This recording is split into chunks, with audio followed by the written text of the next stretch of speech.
आज की कहानी। जिम्मेदारी जिसकी, हक भी उसी का। वंदना रसोई का काम से फ्री होकर मम्मी जी के कमरे की तरफ जा रही थी।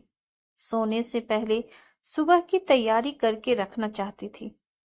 सुबह तो खुद के लिए भी ढंग से वक्त नहीं मिलता, ऊपर से ननद अचानक से शाम को अपने ससुराल से आ गई, तो काम वैसे भी बढ़ गया। स्कूल जाने से पहले सुबह ढंग से थोड़ा बहुत काम कर जाए, इसके लिए पहले से तैयारी कर लेना बेहतर है। स्कूल में वार्षिक परीक्षा चल रही है, तो छुट्टी लेना तो असंभव है। यही सोचकर मम्मी जी के कमरे की तरफ जा रही थी, पर कमरे के दरवाजे पर पहुंचकर उसके पैर ठिठक गए। अंदर उसकी सास सुशीला जी, उसका पति मधुर, देवर अंशुल और ननद वनीता बैठकर बात कर रहे थे। बार बार वंदना का नाम आ रहा था, इसीलिए वंदना ने बात सुनना ही उचित समझा। भैया, मैंने सुना है कि भाभी के मायके में उनके पापा ने प्रॉपर्टी बेची है और उसका अच्छा खासा पैसा भी आया है। खुद उनके पापा और मम्मी कितने अच्छे फ्लैट में रहने गए हैं, साथ ही अपने बड़े भाई के बेटे को भी रख रखा है, तो भाभी को भी तो पैसे मिले ही होंगे। वनीता की बात सुनकर मधुर बोला, अरे मुझे क्या पता, ना तो पापा जी ने कुछ बताया, ना ही वंदना ने। दोनों की दोनों बाप बेटी अंदर के अंदर ही सब कुछ कर लेते हैं, पर यहाँ दामाद की कोई इज्जत नहीं है। मुझे तो बताना भी ठीक नहीं समझते। अरे भैया, तो पता करो ना, ऐसे थोड़ी ना काम चलेगा। आखिर कितने पैसे आए हैं पता होगा, तभी तो अपना बजट बना पाएंगे। और इस बार मुझे बाइक लेनी ही लेनी है, चाहे कुछ भी हो जाए। अंशुल ने जिद करते हुए कहा। तो विनीता कहाँ पीछे रहती, वह भी अपनी फरमाइश करते हुए बोली, हाँ भैया, पता कर ही लो। मुझे भी इस बार सोने के करे तो चाहिए ही चाहिए। आप लोगों से तो इतना भी नहीं हुआ कि मुझे सोने के करे शादी में ही दे देते। जब मेरी देवरानी अपने मायके से आए हुए सोने के कड़े पहनती है, तो मुझे सही में बहुत बुरा लगता है। ऐसा लगता है कि जैसे मुझे ही दिखा रही हो। तभी सुशीला जी भी बोली, तुम दोनों चुप करो, मुझे बात करने दो। देखो मधुर, पैसों की जरूरत इन दोनों को ही नहीं, मुझे भी है। मैं भी सोच रही हूँ कि इस मकान के ऊपर एक मंजिल और चढ़ा दूं, ताकि कल को अंशुल की भी शादी हो तो परेशानी न हो। अब हम लोग तुमसे नहीं कहेंगे तो किससे कहेंगे? बहू के पास पैसा रखा है और हम लोग परेशान हो रहे हैं, ये कोई बात थोड़ी है क्या?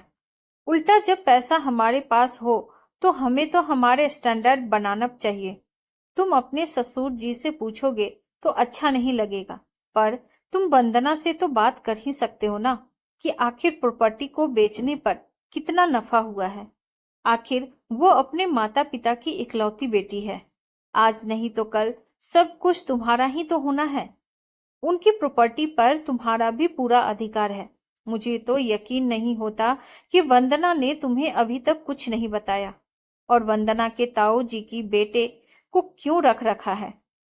मधुर संभल जा, नहीं तो मालूम पड़े तेरा हिस्सा वो तेरा साला ले उड़े। थोड़ी देर की खामोशी के बाद मधुर बोला, ठीक है माँ, मैं वंदना से बात करता हूँ। मैं भी सोच रहा हूँ कि ये नौकरी वोकरी छोड़कर खुद का बिजनेस ही शुरू कर लूं। कब तक लोगों की जी हुजूरी करता रहूंगा।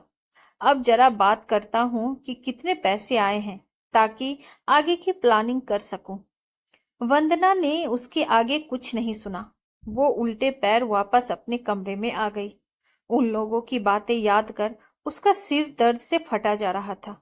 कितने लालची हैं ये लोग, जब देखो बहाना बनाकर उसके मायके से पैसा निकालने के लिए मुंह खोले बैठे रहते हैं, जैसे ये लोग कमाकर उसके मायके रख कर आए हैं। जबकि उसके मायके वालों को जब उसकी जरूरत होती है तो ये लोग साथ भी नहीं खड़े होते। पिछले साल विनीता की शादी में भी पापा ने अपनी एफडी तुड़वा कर इन लोगों को कर्जा दिया था, जिसे तो ये लोग डकार गए। एक बार भी नहीं पूछा कि पापा जी, आपको पैसों की जरूरत है या नहीं। लौटाने हैं या नहीं। यही नहीं, अभी जब 2 महीने पहले पापा को हार्ट अटैक आया था, तब तो इनमें से कोई सेवा करने नहीं गया था। उसकी माँ की तो हिम्मत टूट चुकी थी। वंदना ही दौड़ भाग कर रही थी। बस उसके साथ उसके ताऊ जी का बेटा उदय ही खड़ा था। मधुर तो जब तक पापा हॉस्पिटल में रहे, तब तक रोज शाम थोड़ी सी देर आकर चले जाते थे। एक बार भी उसने ये पूछना मुनासिब नहीं समझा कि पैसों का बंदोबस्त कैसे हो पाया, जबकि वो अच्छी तरह जानता था कि उसके मायके वाले भी मध्यम वर्गीय परिवार के लोग हैं और प्रॉपर्टी के नाम पर उनके पास सिर्फ उनका मकान है जिसमें वो रहते हैं।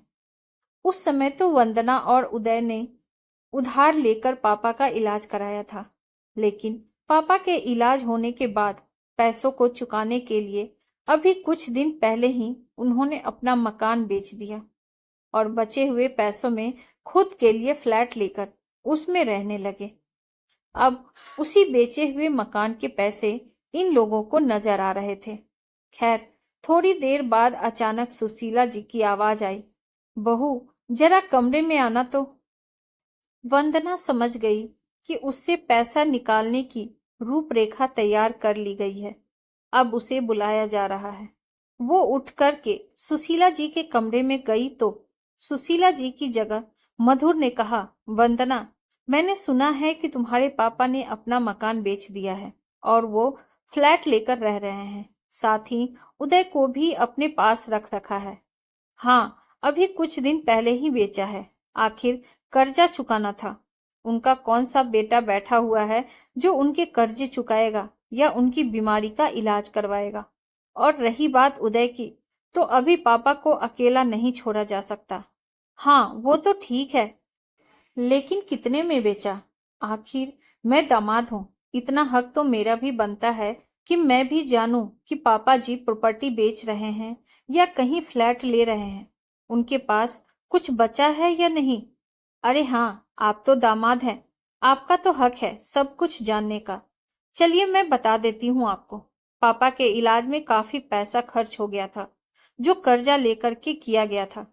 तो उस कर्जे को चुकाने के लिए उनके पास कुछ नहीं था, सिर्फ वो मकान था। इसीलिए उन्होंने उसे बेचा। पहले कर्जा चुकाया, बाद में खुद के रहने के लिए बंदोबस्त भी तो करना था, इसीलिए फ्लैट ले लिया। थोड़े बहुत पैसे बचे हैं जो मैंने उन्हीं के नाम से बैंक में डिपॉजिट कर दिए हैं। तुम्हें कुछ नहीं दिया? मैंने तो सुना है काफी नफा हुआ था। तुम तो बेटी हो ना उनकी, सुशीला जी ने बीच में ही कहा। अब क्या कर सकते हैं मम्मी जी, पैसा लेने का हक ही थोड़ी ना रखती हूँ बेटिया। जिम्मेदारी भी कोई चीज होती है। अब जब जिम्मेदारी उदय निभा रहा है, तो मैंने सोचा पैसे भी उसी को मिलने चाहिए। इसीलिए मैंने हक छोड़ दिया और पापा को कह दिया है कि जो आपकी जिम्मेदारी निभाए, ये फ्लैट भी उसी के नाम कर देना। कहकर वो अपने कमरे में जाने लगी तो मधुर ने कहा, अरे तुम ऐसा कैसे कर सकती हो? तुम्हें पता भी है वो उदय तुम्हारे बड़े पापा का बेटा लालच में तुम्हारे माँ बाप की सेवा कर रहा है।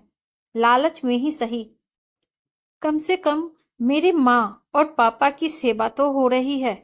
मुझे मेरे माँ पापा से कुछ नहीं चाहिए, क्योंकि मैं अपने दम पर कमाने का साहस रखती हूँ। कहकर वंदना अपने कमरे में चली गई और पीछे रह गए घर के बाकी सदस्य अपने टूटे हुए अरमानों के साथ। आपको हमारी ये कहानी कैसी लगी, कमेंट बॉक्स में जरूर बताइए और ऐसी ही ढेरों सारी कहानियों के लिए वीडियो को लाइक, शेयर और चैनल पे नए हैं तो सब्सक्राइब करना ना भूलें। Thank you.